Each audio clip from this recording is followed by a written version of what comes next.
안녕하세요.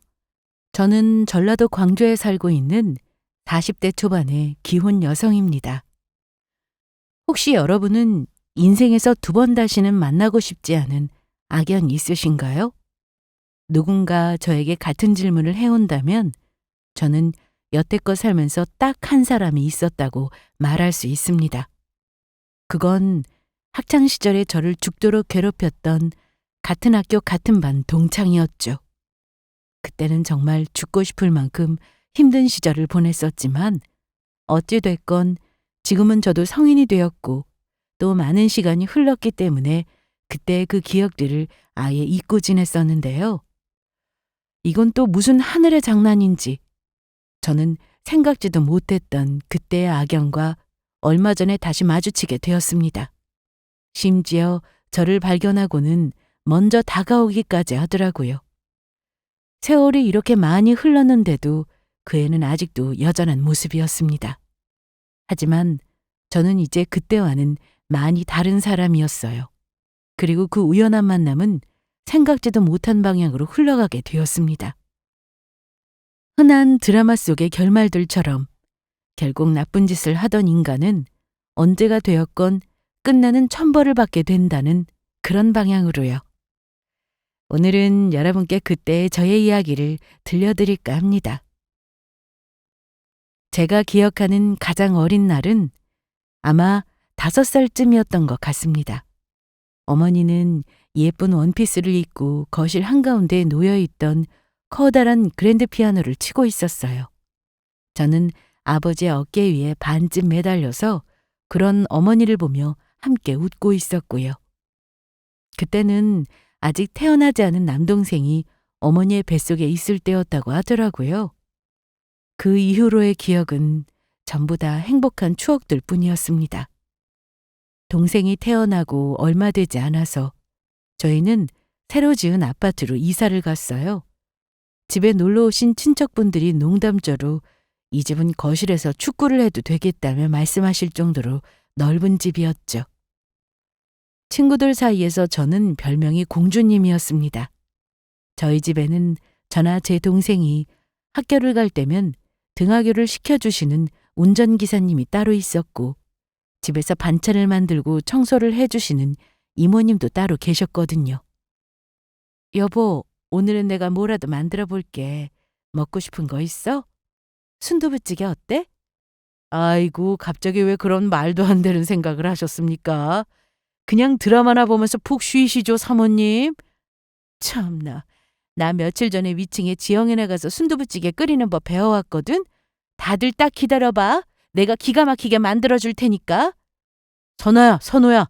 오늘 저녁 먹기는 틀린 것 같은데 우리 나가서 햄버거라도 사올까? 네, 햄버거 먹을래요. 배고파. 어머니는 가정주부셨지만 솔직히 말해서 집안일에는 영 소질이 없으셨어요. 간혹가다 어머니가 본인이 직접 요리를 해보겠다고 하면 그날은 저희 모두가 하루 종일 쫄쫄 굶는 날이었습니다. 그럴 때마다 아버지가 기겁을 하면서 어머니를 뜯어말리시는 것도 늘상 있는 일이었죠. 요리도 해봐야 느는데 당신 때문에 내 요리 실력이 더 퇴보하는 것 같아. 잘하지도 못하면서 뭐하러 힘들게 요리한답시고 불 앞에 서 있으려고 그래? 요리는 전문가인 이모님한테 맡기고 당신은 그냥 하고 싶은 거 하면서 편하게 쉬기나 해. 그러려고 나랑 결혼한 거 아니야? 그건 맞지. 심지어 아버지는 어머니가 조금이라도 힘든 일을 하시는 걸 질색하셨어요. 어머니가 보통 사람들에 비해서 몸이 약하시긴 했지만 약간의 집안일도 할 수 없을 만큼 아프셨던 건 전혀 아니었거든요. 하지만 아버지의 유난은 엄청났습니다. 덕분에 어머니는 전업주부지만 집안일은 하나도 안 하는 주부로 사셨죠. 아버지의 세상은 온통 어머니뿐이셨어요. 가끔씩 집에 놀러 오신 친할머니가 그 광경을 보면서 혀를 차시던 기억이 아직도 생생할 정도로요. 대신에 어머니는 그림을 잘 그리고 피아노를 잘 치셨습니다. 저랑 제 남동생이 모두 피아노 학원과 미술학원에 다니는 대신에 어머니에게서 그걸 직접 배울 정도로요. 거실에 모여 앉아 어머니는 피아노를 치시고 저는 궤발, 개발, 스케치북에 그림을 그리고 남동생은 물감으로 장난을 치고는 했어요. 저의 어린 시절을 떠올릴 때마다 가장 행복했던 순간들은 바로 거기에 있었죠. 당시에 아버지는 식자재 유통 쪽에 사업을 하셨습니다. 원래 작은할아버지가 하시던 일을 작은할아버지 밑에는 자식이 없어서 저희 아버지가 물려받게 되셨다고 들었어요. 그리고 그 사업을 아버지가 꽤나 크게 키우셔서 제 남동생이 태어났을 때쯤에는 업계에 아버지의 이름을 대면 모르는 사람이 없을 정도로 성공을 하셨죠. 덕분에 저희 식구들은 모두 풍족한 생활을 할 수 있었습니다. 유치원을 다닐 때는 친구들이 보지도 못한 신상 장난감을 제일 먼저 가졌고 백화점에서 산 제일 비싼 옷을 입고 다녔어요. 초등학교에 들어가서는 용돈을 받기 시작했습니다. 제 친구들이 일주일에 1,000원, 1,500원씩 돈을 받을 때 저는 최소한 그 4~5배를 받았습니다.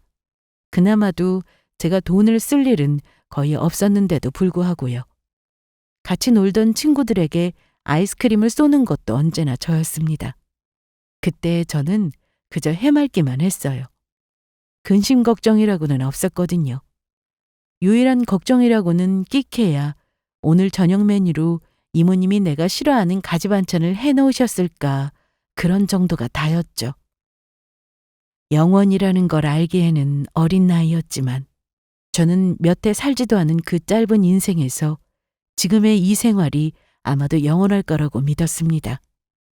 왜냐하면 저는 태어날 때부터 이미 풍족한 가정에서 부족함 없이 자라왔고 그 밖에 다른 환경이라고는 전혀 살아보지도 겪어보지도 못했으니까요. 그리고 그 행복했던 일상들이 엇나가기 시작한 건 제가 중학교를 들어가고 난 이후부터의 일이었습니다. 어느 날 갑자기 우리나라가 망했다고 하더라고요. 뉴스를 틀면 세상이 온통 그 이야기로 떠들썩했습니다. 그걸 IMF 금융위기라고 부르더라고요. 저는 IMF라는 단어 자체를 그때 처음 알게 되었죠. 하지만 그때까지만 해도 저는 별 생각 없이 그게 그저 남의 일이라고만 여겼습니다. 학교를 마치고 집에 들어온 어느 날 갑자기 온 집안의 모든 물건들에게 빨간색 차압딱지가 붙어있던 것을 발견하기 직전까지는 말이에요. 저희 집은 그 IMF의 여파를 직격으로 맞게 되었습니다. 아버지 회사의 거래처들이 어음을 결제해주지 않아서 부도가 나고 말았거든요. 따지고 보면 그 회사들도 IMF의 피해자들이기는 했습니다. 거래처들도 너나 할 것 없이 전부 다 부도가 나서 모조리 망해버렸거든요. 한순간에 집이 망한다는 게 바로 이런 것이었더라고요. 저는 그제서야 지금까지 제가 누려오던 그 모든 것들 중 어느 하나도 당연한 것이 없다는 것을 깨닫게 되었습니다. 그 후로 저를 둘러싼 모든 세상에 360도 바뀌어 갔어요. 저희 식구는 도망치던 낯선 동네로 이사를 갔습니다. 생전 처음 가보는 동네에서 마주한 새로운 집의 모습은 그야말로 충격 그 자체였고요. 여기가 우리 집이에요? 내 방이 없는데 우리 다 같이 여기서 자요? 그래, 조용히 하고 얼른 들어와. 그동안 방이 5개나 되는 큰 집에 살다가 이사를 간 곳은 어느 다세대 주택의 단칸방이었습니다. 태어난 그 순간부터 단 한 번도 각자의 방이 없는 삶을 상상해 본 적이 없었던 저와 남동생은 그야말로 벌어진 입을 다물지 못했어요. 아버지의 재촉에 못 이겨 들어가게 된 집의 상태는 더 최악이었습니다. 그때까지 상상할 수 있었던 모든 나쁜 상상들을 다 합쳐도 눈앞에 이런 그림은 없었죠. 벽지에는 모서리마다 온통 곰팡이가 피어 있었고 바닥에 깔린 노란 장판은 시커멓게 탄 자국과 어딘가 눌리고 찢긴 흔적들로 가득했습니다.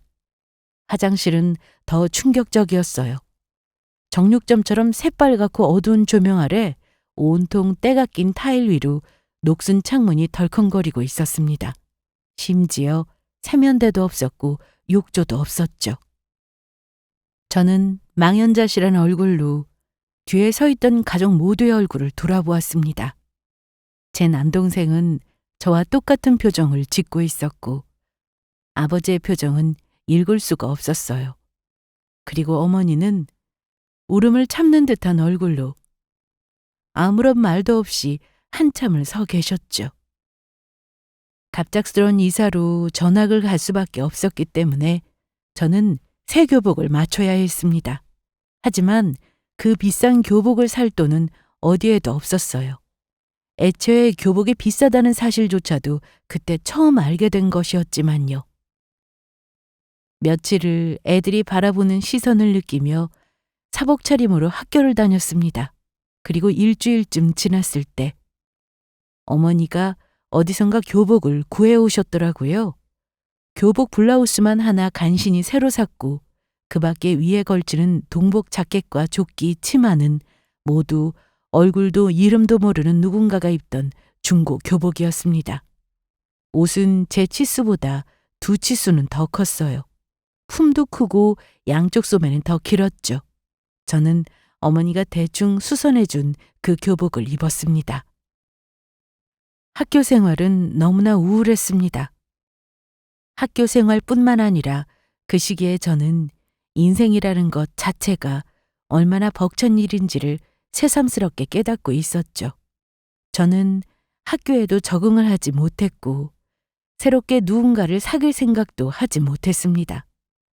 원래도 명랑하기는 했지만 외향적인 성격은 아니었던 저는 점점 더 내성적이고 소극적인 아이로 바뀌어 갔고요. 새롭게 친해지게 된 반 친구들 중 누군가가 혹시라도 왜 전학을 왔냐고 물어보면 집이 망해서라고 대답해야 할 일이 엄두가 나지 않았죠. 게다가 무엇보다 저를 더 괴롭게 했던 일은 따로 있었습니다. 야, 저기 거지 새끼 지나간다. 누구? 아, 쟤 거지야? 저게 거지지 아니면 누가 거지겠냐. 교복 입고 있는 꼴 좀 봐. 뭐냐? 저거 누구 교복 뺏어 입은 거 아니야?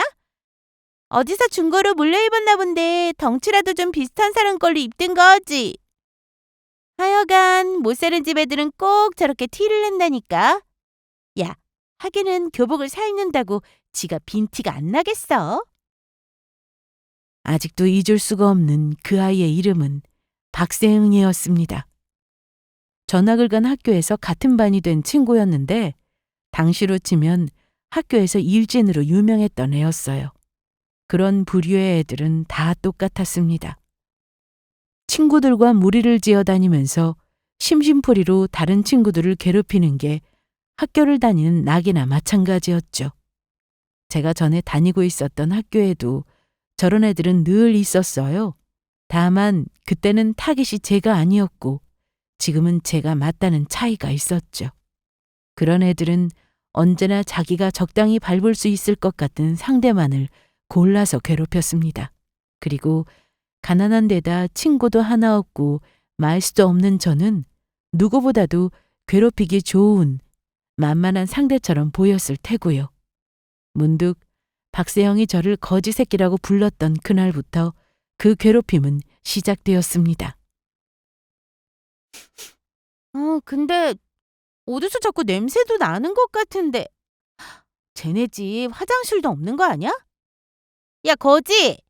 너 혹시 안 씻고 온 거 아니야?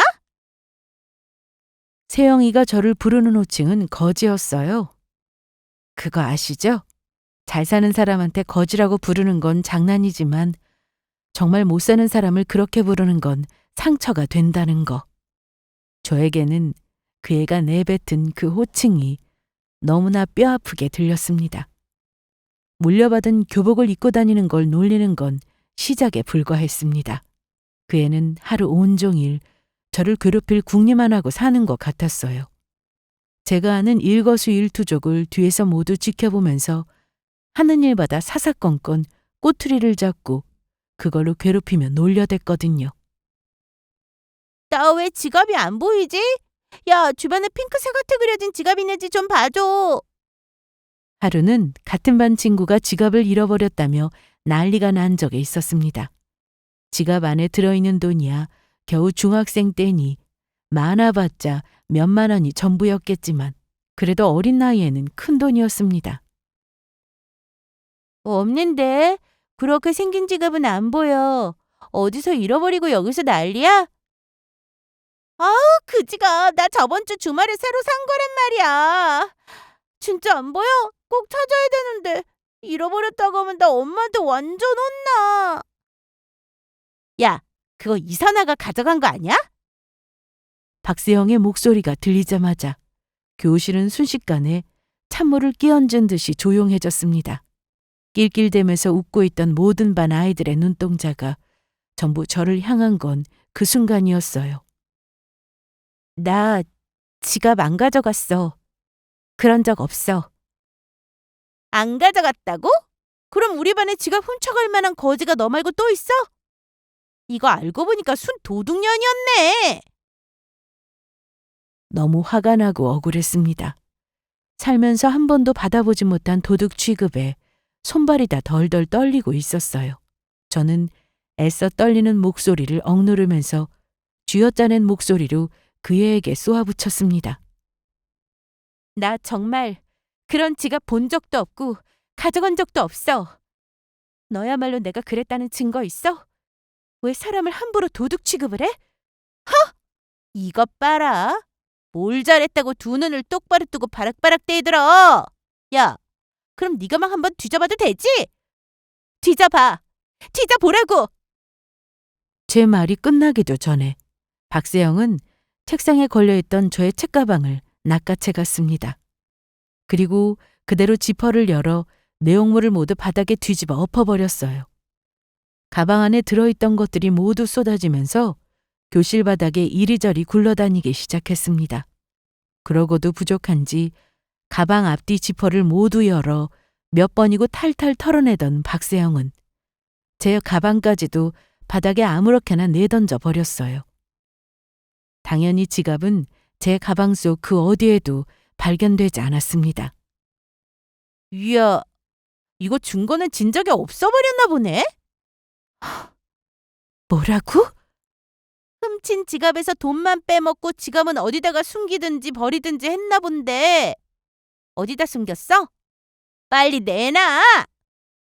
이제는 그에게서 제대로 된 사과를 들을 수 있을 거라고 생각하고 있었던 저는 기가 막히고 말문이 막혀버렸습니다. 제가 말을 잇지 못하자 박세영은 건수 하나 잡았다는 얼굴로 웃기 시작하더라고요. 그러면서 뒤를 돌아보며 다른 친구들에게 커다란 목소리로 온 교실이 쩌렁쩌렁 울리도록 소리를 쳤습니다. 야, 우리 반에 도둑녀 하나 있으니까 다들 지갑 조심해라. 나 아니라고. 그런 적 없다고 했잖아. 너 아니라고. 그런 적 없다고 했잖아. 놀고 있네. 도둑이 자기 입으로 도둑질했다고 말하면 그게 제정신이 아닌 거지. 네 말을 누가 믿어? 너무 억울하고 분해서 눈물이 다 나더라고요. 저는 소리내어 울지 않기 위해서 두 주먹을 꼭 쥐고 안간힘을 쓴 채로 참고 또 참았습니다. 이윽고 얼마 지나지 않아서 교실로 들어온 선생님에 의해서 그 사태는 일단락이 났지만 그게 끝은 아니었습니다. 괴롭힘은 계속해서 이어졌어요. 제가 자기 말에 말대꾸했다는 이유만으로요. 지나가는 저에게 발을 걸어서 바닥에 넘어뜨리기도 하고 제자리에 우유팩을 던져 교과서를 다 적게 하는 것은 예사였습니다. 그럴 때마다 저는 기운이 다 빠져서 눈앞이 흐려졌습니다. 아무것도 하고 싶지 않았고 아무 말도 할 수가 없었어요. 더 끔찍했던 사실은 그렇게 지옥 같은 1년을 보냈는데도 2학년 때 그 애와 또다시 같은 반이 되었다는 것이었습니다. 저는 그렇게 꼬박 2년을 내내 같은 학급에서 세영이의 괴롭힘에 시달려야만 했어요. 집에는 늘 돈이 없었죠. 당연히 저는 수련회비도 급식비도 한 번을 제때 낸 적이 없었습니다. 하루는 담임선생님께서 부르시더라고요. 집에 돈이 없냐고요. 그 말이 어찌내 가슴에 와서 가시처럼 박히던지 형편이 많이 어려우면 이야기를 하라는 말씀이셨던 것 같지만 그런 것보다는 당장 눈앞의 수치스러움이 더 컸던 어린 나이였습니다. 저는 아무 말도 못한 채 가만히 고개를 바닥에 떨구고 발끝만 바라보고 있었어요. 사무실에 혹시라도 누군가가 들어와서 그런 저의 모습을 볼까봐 속으로 혼자 두려움에 떨었던 기억이 아직도 생생합니다. 그리고 그런 저의 모습에 담임 선생님은 한동안 말없이 저를 보고만 계시더니 곧 알겠다면서 저를 돌려보내셨어요. 그 뒤로 선생님은 문제집을 챙겨주시기도 하고 가끔은 몰래 급식비를 내주시기도 하셨어요. 제가 챙기지 못한 준비물을 책상 서랍 속에 넣어주고 가시기도 하셨고요. 너무 창피했고 또 감사했습니다. 하지만 그마저도 악몽으로 바뀌게 된 건 박세영이 그 사실을 알게 되고 나서부터였어요. 우와, 살면서 거지라고 특별 대접받는 건 또 처음 보겠네. 상전이 아주 따로 없어요. 그게 무슨 말이야? 담탱이가 이사나만 편애하잖아. 이래도 되는 건가 몰라. 그 애는 담임 선생님이 저를 편애한다며 빈정거리기 시작했어요. 그의 괴롭힘은 더욱 집요해져만 갔습니다. 제 사물함을 열어 그 안에 온갖 냄새나는 쓰레기들을 처박아 놓기도 했고 실내화를 화장실 변기통에 넣어 놓기도 했어요. 같은 반 친구들 중 몇몇이 그만하라며 그 일을 말려보기도 했지만 그뿐이었습니다. 반장이 몇 마디 주의를 주면 그때만 잠시 괴롭힘이 멈췄고 이튿날이면 더 지독한 보복으로 돌아오고는 했거든요. 차라리 아무도 거들지 않아주는 게 더 나을 지경이었습니다. 하루하루가 너무 힘들었어요. 매일 아침 눈을 뜨면 악몽 같은 하루가 또 시작되는구나 싶은 생각부터 들더라고요. 선아야, 너 무슨 일 있어? 네? 아무 일도 없어요. 왜요? 아니, 요즘 우리 딸 표정이 너무 어두워 보여서 별일 없는 거지? 네, 아무 일도 없어요. 괜찮아요. 하루는 학교를 나가려는 저를 붙들고 어머니가 조심스러운 얼굴로 저렇게 물어보시더라고요. 가슴이 덜컥 내려앉았습니다. 혹시 뭔가를 눈치라도 채신 게 아닐까 싶은 마음에요. 다행히 어머니는 아무것도 모르시더라고요. 학교에서 따돌림을 당하고 누군가가 저를 미친 듯이 괴롭히고 있다고, 그래서 학교를 넘어가기 싫다고 말할 수는 없었습니다. 적어도 저희 부모님한테는요. 제가 아니더라도 저희 식구들은 충분히 힘든 시간들을 보내고 있었으니까요. 거기에다 제 문제까지 더해서 걱정을 끼쳐드리고 싶지는 않았습니다. 제 이야기를 들으시고 나면 부모님이 얼마나 가슴 아파하실지는 누구보다도 제가 가장 잘 알고 있었기 때문이었어요. 그날부터 집에서도 저의 연기는 시작되었습니다. 아무리 학교에서 지옥처럼 힘든 하루를 보냈더라도 집 근처에 다 와서는 아무렇지도 않은 척 밝게 웃으며 들어갔어요. 옛날 추억 속에 저희 식구들은 모두 웃음이 많았는데 지금은 그 누구도 좀처럼 쉽게 웃는 일이 없었습니다. 다른 사람들은 제 나이가 되면 사춘기를 겪는다는데 저의 사춘기는 미처 깨달을 새도 없이 그렇게 정신없이 흘러가고 있었어요. 그 끝이 없을 것만 같던 괴롭힘이 막을 내리게 된 것은 중학교를 졸업하고 세영이와 각자 다른 고등학교로 진학하게 되고 나서부터였습니다. 저는 그애에게서 벗어나기 위해서 일부러 다니던 동네에서 많이 떨어진 꽤 멀리 있는 학교를 지망한다고 썼거든요. 하지만 지망한 대로 꼭 배정이 되는 것은 아니라서 발표가 있기 전날 무슨 정신으로 잠이 들었는지도 모를 정도였습니다. 그리고 마침내 저는 너무나 고통스러웠던 그 시절에서 벗어날 수 있게 되었죠. 제가 다녔던 중학교에서 같은 고등학교로 온 친구는 고작 10명 남짓에 불과했습니다. 그나마도 전부 다른 반이었어서 애초에 저를 잘 모르는 친구들이었어요. 저는 드디어 평범한 학교 생활을 할 수 있었습니다. 그 뒤로 여러 해가 빠르게 흘러갔어요. 고등학교의 시간은 중학교 때보다 훨씬 빠르게 흘러가더라고요. 학교에서는 평범하게 열심히 공부를 했고 학교를 마치고는 집 근처의 패스트푸드점에서 아르바이트를 했습니다. 문제집에 살 돈을 벌어야 했거든요. 손에 꼽을 정도로 좋은 학교는 아니었지만 그래도 적당히 괜찮은 대학에 합격을 할 수 있었습니다. 그래도 어릴 때부터 공부는 곧잘 했었거든요. 대학에 들어가서는 차츰 형편이 나아졌습니다. 대학에 들어가서는 그나마 제가 과외로 돈을 벌 수 있었고 집안 형편도 점차 괜찮아지고 있었거든요. 예전에 그 모습만큼은 아니어도 아버지는 다시 일을 시작하셨고 그때쯤에는 엄두가 안 날 정도로 지고 있던 빚도 많이 갚은 상태였습니다. 제 성격도 점점 밝아져 갔어요. 대학을 졸업하고는 바로 회사에 들어갔습니다. 입사한 이후로 가끔씩 사고도 치고 혼인하기도 하면서 정신없이 일을 배우고 있던 신입사원의 시절을 이제 막 지날 때쯤이었어요. 선아야, 너 혹시 소개팅 해볼 생각 있어? 소개팅? 글쎄, 아직은 별로 생각이 없는데. 너 그러다 평생 모태솔로로 혼자 늙어 죽는다. 무섭지도 않냐? 일하느라 바빠 죽겠는데 지금 내 형편에 무슨 소개팅인가 싶어서 그러지. 야, 6.25 전쟁 중에도 연애하고 결혼하고 애까지 낳았다더라. 시간은 만들면 만드는 거지. 나 아는 오빠 중에 너무 괜찮은 사람 있는데 너 소개해달라더라. 그러지 말고 한 번만 나가봐. 오랜만에 연락이 온 친한 대학 동기가 갑자기 소개팅을 하라며 한참 저를 재촉해대더라고요. 대학 동기의 말처럼 저는 모태솔로였습니다.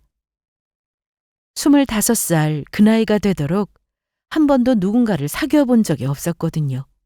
사귀어 보기는커녕 이성과 제대로 된 데이트를 해본 기억도 거의 없었어요. 어릴 때는 돈이 없어서 누군가를 만날 생각조차 하지 못했고 형편이 좀 나아진 이후로는 마음의 여유가 없었거든요. 저에게는 언제나 해야 하는 우선순위가 있었습니다. 대학을 다닐 때는 과외를 하면서 돈을 버는 것이었고 그 와중에 공부도 열심히 해서 성적 장학금을 받아야 했어요. 연애는 사치였죠. 졸업반이 되어서는 무조건 한 방에 취업을 해야만 했습니다. 취업을 하고 나서는 이 회사에서 어떻게든 살아남아서 끝까지 버티는 게 목표였고요. 그러다 보니 점점 연애는 뒷전이 되어갔습니다. 나중에는 이성인 누군가를 만난다는 것에 대해서 막연한 두려움까지 생기더라고요. 제 불에 지쳐서 포기한다는 말이 이럴 때 쓰는 말인가 싶었습니다. 그때 저는 아직 소개팅 생각이 없다면서 제안을 거절했습니다. 하지만 그 뒤로도 2번이나 더 제발 딱 한 번만 나가보라며 다시 한번 연락이 오더라고요. 몇 번이나 계속된 대학 동기의 성화에 못 이겨 하는 수 없이 나간 자리에서 저는 이게 꿈인가 싶었습니다. 거기서 저의 이상형에 가까운 사람을 만날 수가 있었거든요. 나와주셔서 너무 감사합니다. 제가 미정이 SNS에서 선아 씨 사진을 보고 소개해달라고 거진 한 달을 넘게 부탁했었거든요. 아, 그러셨어요? 네, 계속 안 된다고 하더라고요.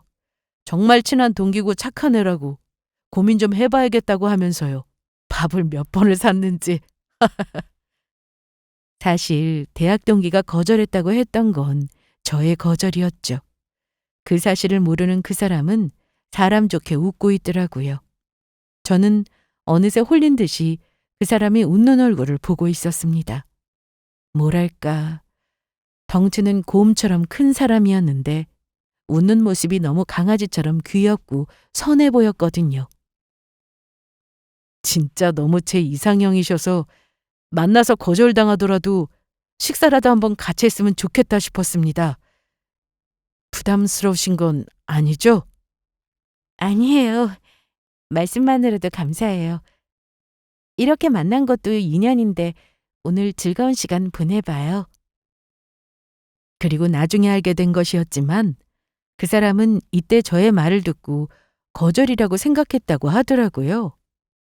저는 아무 생각 없이 하는 말이었는데 오늘 하루는 그냥 즐겁게 보내자는 뜻으로 알아들었었다고요. 서로가 서로의 이상형이었던 그 사람과 저는 저의 바람대로 그날 너무도 즐거운 시간을 보낼 수 있었습니다. 집에 돌아가는 버스를 기다리고 있는데 헤어지기가 너무 아쉽다는 생각이 들더라고요. 살면서 누군가를 다음날 또 만나고 싶다는 생각이 들었던 건 정말 처음 있는 일이었습니다. 다행스럽게도 그 사람 역시 저와 똑같은 느낌을 받았다고 하더라고요. 저희는 얼마 지나지 않아서 두 번째 그리고 세 번째 만남을 가졌고 네 번째 만나던 날 드디어 사귀게 되었습니다. 그렇게 시작된 제 인생 최초의 연애는 너무나 신나고 하루하루가 행복했습니다. 누군가를 만나면서 그 사람 때문에 이렇게까지 행복할 수가 있다는 사실이 신기할 정도였어요. 처음 느껴보는 감정이었죠. 이런 게 드라마나 연애소설 속에서만 보던 사랑인 걸까 하는 생각이 들었습니다. 만약 이게 사랑이 맞다면 이 사람과 평생 이렇게 웃고 싶다는 생각도 했고요. 연애는 처음이었고 아직 나이가 어려서 살면서 많은 사람을 만나본 것도 아니었지만 어떤 사람을 만나야 행복할 수 있을지는 알겠더라고요. 저에게는 한결같은 마음으로 나를 아껴주고 무슨 일이 있어도 내 편이 되어줄 사람인 게 제일 중요했죠. 인생에는 예기치 않은 고난이 수도 없이 많은데 그럼에도 불구하고 그때마다 서로가 서로의 편이기만 한다면 이겨내지 못할 일이 없다고 생각했거든요. 지금까지 보여주었던 남자친구의 태도는 그런 의미에서도 제 이상형에 가까운 사람이었습니다. 차분하고 감정 기복이 잘 없고 어떤 큰일이 닥친다고 해도 한결같이 듬직하게 제 편이 되어줄 것 같은 사람이요. 그렇게 3년을 더 연애한 뒤에 저는 마침내 남자친구와 결혼을 했고 저희는 드디어 한 집에서 함께 잠이 들고 눈을 뜨는 부부가 되었습니다. 와, 믿기지가 않는다. 우리가 부부라니. 그러니까 아직도 연애하던 시절 같은데. 나 솔직히 말해서 지금도 저녁이 됐는데도 당신이 집에 안 돌아가면 뭔가 어색하고 낯설어. 뭐야, 설마 나 집 밖으로 나가줬으면 했던 건 아니지? 부부가 된다는 건 말 그대로 세상에서 가장 가까운 사이가 되는 일이더라고요. 결혼을 한 이후의 인생은 연애를 하던 시절과는 또 다른 세상이었습니다. 남편은 결혼 전이나 결혼을 한 이후나 변함없이 저를 사랑해주고 챙겨주는 든든한 사람이었어요. 남편과 저는 주말이면 함께 여행을 다니기도 하고 퇴근 후에 문득 생각이 나면 무작정 야간 드라이브를 떠나기도 했습니다. 차는 주차장에 세워두고 함께 자전거를 타고 오기도 했고 버스를 타고 한참 나가서 포장마차에서 함께 소주 한 잔을 기울이다 기분 좋게 돌아오기도 했어요. 그 모든 순간들이 다 선명하게 남을 정도로 소중한 시간들이었습니다. 이 사람이 없었더라면 평생 이런 기쁨을 느끼지 못했겠다 싶더라고요. 결혼을 한 지 3년이 더 지나 저희는 아이를 가졌습니다. 첫째는 남편을 닮은 귀엽고 명랑한 딸이었고 둘째는 저를 빼다 박은 순한 아들이었죠. 남편과 저는 마음이 잘 맞는 한 팀이 되어서 좌충우돌 육아를 해나가며 부모로서의 역할도 배우고 있었습니다. 아이들을 낳아서 직접 키워보니 저희 부모님의 마음을 조금은 이해할 수 있겠더라고요. 자식을 키운다는 게 얼마나 힘든 일인지를요. 그리고 좋은 것만 주고 싶은 게 부모의 마음인데 힘들다며 찡찡대던 저와 남동생을 볼 때마다 부모님의 마음은 얼마나 더 힘드셨을지도요. 저와 남편은 아이들을 통해 새로운 인생을 배워가고 있었습니다.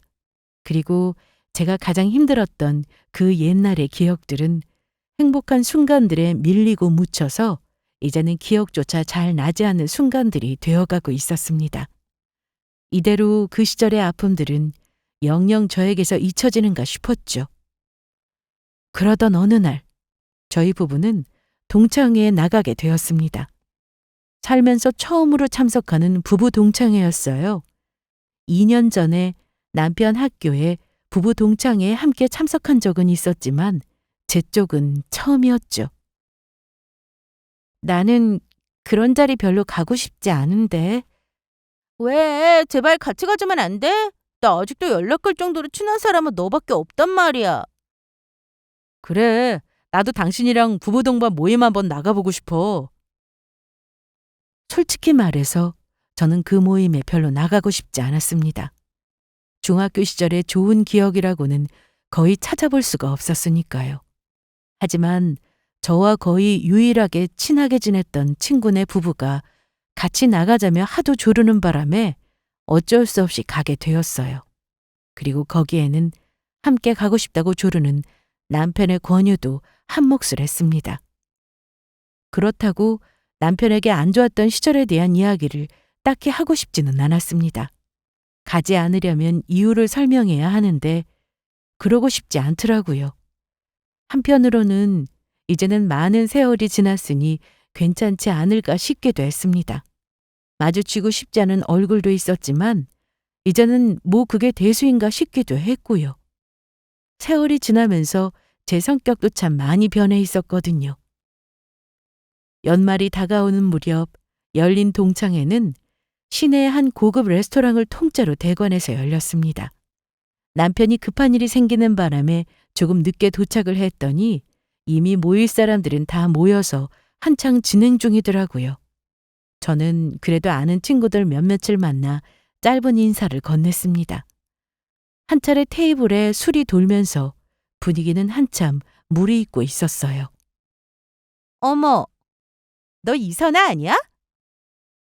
원수는 외나무 다리에서 만난다는 말이 딱 들어맞더라고요. 와인을 가지러 자리에서 일어나는데 제 바로 뒤쪽에서 들린 목소리에 저는 순간 그 자리에 멈춰 설 수밖에 없었습니다. 뒤를 돌아보니 옆에는 남편으로 보이는 사람의 팔짱을 끼고 화려한 블랙드레스를 입고 있는 여자가 있더라고요. 박세영이었습니다. 어떻게 여기서 다 만나네? 나는 네가 이 자리에 올 거라고는 생각도 못 했는데.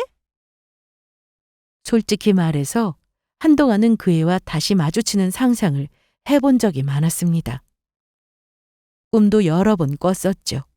그 애는 저와 길에서 우연히 마주치기도 하고 제가 아르바이트를 하던 카페에 손님으로 나타나기도 했습니다. 제가 홀로 타고 있던 엘리베이터가 닫히기 직전에 손으로 그 문을 열고 들어오기도 했고 휴가를 갔던 여행지에서 마주치기도 했죠. 그 모든 순간이 전부 다 악몽이었습니다. 저는 이제 성인이 되었는데도 꿈속에서의 저는 여전히 그 당시에 겁도 많고 눈물은 더 많던 중학생이더라고요. 그 꿈속에서 제가 더 이상 울지 않게 된 건 꽤 오랜 시간이 지난 이후였습니다. 새로운 꿈속에서 저는 더는 세영이를 보면서 울지 않았고 차분한 목소리로 또박또박 제가 하고 싶은 말을 하고 있었어요. 그리고 어느 순간 즈음부터는 더 이상 제 꿈에 그 애가 나오는 일도 없게 되었죠. 나이 40이 되어서 다시 마주치게 된 그 애를 본 순간 제가 가장 먼저 들었던 생각은 바로 이것이었습니다. 아, 그때는 왜 그랬을까? 그때는 참 세영이가 무서웠고 눈도 마주치지 못할 정도로 두려웠었는데 지금은 정말 저 스스로도 놀랄 정도로 아무렇지가 않았습니다. 고작 이 애를 그때 그렇게까지 무서워했던 이유가 뭘까? 궁금하다는 생각이 들 정도로요. 그런 저의 표정을 읽기라도 했는지 세영이는 기분 나쁜 미소를 지으며 한 발짝 더 가까이 다가왔습니다. 그런데 네 남편은 어디 있어? 설마 저기 앉아있는 사람이야? 세영이의 시선은 정확하게 테이블에 앉아있는 저희 남편의 뒤통수로 향했습니다. 아마도 일어나기 전부터 저희 부부를 보고 있었던 게 틀림없었어요. 그 질문은 알면서도 일부러 건넨 질문이었고요. 맞아. 맙소사. 네 남편 옷이 저게 뭐니? 드레스 코드 같은 건 혹시 이해를 못 하시나? 아니, 오늘 일하다가 급하게 오느라고 그런 거야. 네 남편 옷 꼬라지 보니까 알겠다. 역시 끼리끼리 만나는구나. 네 남편 혹시 노가다 하시니? 일하다가 급하게 왔다는 말에 세영이는 그야말로 배꼽을 잡으면서 폭소를 하더라고요. 그 애가 그렇게 말한 데는 이유가 있었습니다. 남편은 사정이 있어서 회사 작업 현장에서 입던 잠바를 입고 바로 이 자리에 오게 된 거였거든요. 동창회 오기 직전에 현장에서 갑작스럽게 생긴 일 때문이었죠. 누가 봐도 동창 모임에 나올 옷차림이 아니긴 했습니다. 거기 늦게 오신 분들도 소개랑 축사 한번 해주시죠. 그 순간 테이블에 앉아있던 남편과 뒤돌아 서 있는 저에게로 시선이 쏠렸습니다. 저는 일단 다시 자리에 앉았고 세영이네 부부도 급하게 옆자리를 차지하고 앉았습니다.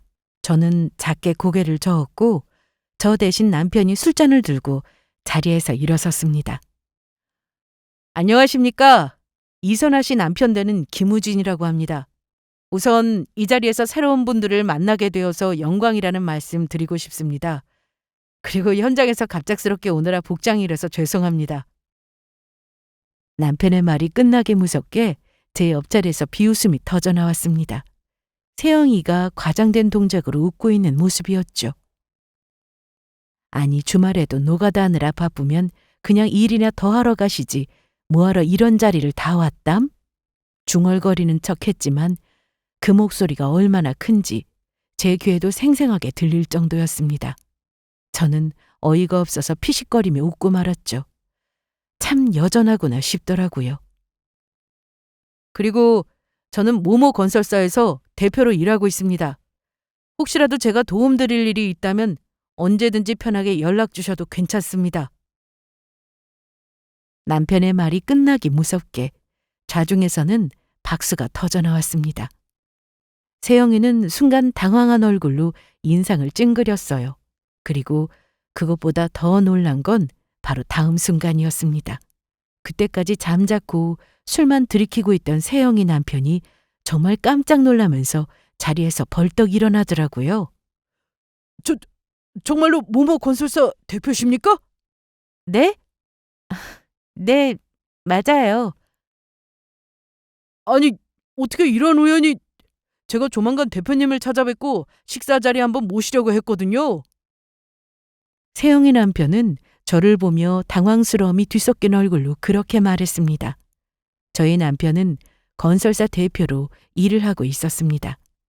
회사는 남편이 대대로 할아버지와 아버지를 거치면서 물려받은 곳이었습니다. 저희가 살고 있는 지역에서는 그래도 꽤 알아주는 규모의 건설사였고요. 남편이 대학을 졸업하기도 전부터 일을 배우기 시작했었고 몇 년 전부터는 건강이 좋지 않으신 시아버지에게서 완전히 자리를 넘겨받은 상태였습니다. 나중에 알게 된 사실이었지만 동창의 남편은 같은 업계에서 작게 사업을 하고 있는 사람이었습니다. 방충망 설치 업체를 운영하고 있다더라고요. 이번에 남편 지인에게 부탁을 해서 어렵게 소개를 받았고 마침내 남편 회사와 같이 일하기로 이야기가 되었다고 하더라고요. 그리고 조만간 얼굴을 직접 보면서 함께 식사를 하기로 했다는 사실도 알게 되었습니다. 그제야 이름이 낯익다 싶었습니다. 저번 명절에 저희 집으로 선물 세트를 보냈던 사람이 바로 세영이 남편이었더라고요. 벌써 몇 달 전부터 선물까지 보내면서 공을 들였던 사업이었던 겁니다. 축사를 마친 남편이 마침내 제 옆으로 돌아오자 두 사람은 허둥지둥 급하게 자리에서 일어섰습니다. 안녕하십니까 대표님. 김정호입니다. 저기 제 명함입니다. 어머, 그럼 그 회사가 여기... 뭐해 당신? 얼른 인사드리지 않고. 본인 남편의 재촉에 세영이는 엉겁결에 새빨개진 얼굴로 저희 남편에게 인사를 건넸습니다. 그때까지도 남편은 아무것도 모른 채 세영이 남편이 주는 명함을 받아들고는 고개를 끄덕이며 악수를 건넸고요. 아, 김 사장님이시군요. 연락 받았습니다. 네, 저희 조만간 식사 한번 하기로 했었는데 참, 사모님이 저희 와이프랑 친구분이시라고 하더라고요. 아, 그래요? 남편은 뜻밖의 소식에 웃으며 저를 돌아보았지만 이내 제 표정이 좋지 않다는 걸 알고는 얼굴을 굳혔습니다. 저는 말없이 쓴웃음을 짓고 있었거든요. 그리고 그런 저의 앞에는 연신 저희 두 사람을 돌아보며 어색한 웃음을 지속하고 있는 두 사람이 있었습니다. 네, 네, 맞아요. 저희 같은 반이었어요. 그치, 사나야? 진짜 어떻게 이런 우연이 다 있냐? 너무 반가워서 정말. 그러게. 참 세상이 좁다. 그치? 아, 그러니까 말이야. 무슨 이런 일이 다 있지. 세상에. 저기 혹시 시간 괜찮으면 조만간 우리도 밖에서 차 한잔 할래? 살면서 그 애가 그렇게까지 당황한 모습은 저도 처음 보는 것이었습니다. 세영이는 뒤늦게 저에게 잘 보이며 제 비위를 맞추려고 안간힘을 쓰고 있었어요. 방금 전 본인이 내뱉었던 그 말들을 주워 삼킬 수 있었다면 가능한 일이었겠지만 안타깝게도 엎질러진 물은 다시 주워 담을 수가 없었죠. 집에 돌아간 이후 저는 오랜 시간 담아두고 한 번도 꺼내지 않았던 그 시절의 이야기를 남편에게 들려주었습니다. 남편은 정말 큰 충격을 받았는지 한동안 아무 말도 하지 못했습니다. 그리고 마지막에는 제 어깨를 끌어안고는 토닥이면서 그 어린애가 너무 마음고생이 많았겠다며 한참을 위로해 주더라고요. 사실 지금은 다 지난 이야기여서 저는 아무렇지도 않았지만요. 그 후로 세영이 남편 회사와의 거래가 파토가 난 것은 자연스러운 일이었습니다. 남편의 회사는 다른 업체와 새로운 계약을 맺게 되었고요. 같은 업계에 있어서인지 시간이 한참 지난 후에 건너 소식이 또 들려오더라고요. 세영이 남편의 회사가 망했다는 소식이었죠. 원래도 자금 흐름이 막혀서 이미 어려운 상태였다고 하더라고요. 어쩐 일인지 그 부부 사이가 예전 같지 않다는 소문 아닌 소문도 함께요. 그 소식까지 듣고 난 이후에 들었던 생각은 결국에는 그 모든 것들이 다 시간 문제였구나 하는 것이었습니다. 나쁜 짓을 하면 언젠가는 천벌을 받게 된다는 것은 불변의 진리였죠. 그리고 만약 그때 저를 그 모임에서 만나지 않았더라도, 그래서 꼭 지금이 아니었더라도 언젠가는 그 죗값을 치렀을 거라는 생각도 들었습니다. 저의 이야기는 여기까지입니다. 들어주셔서 감사합니다.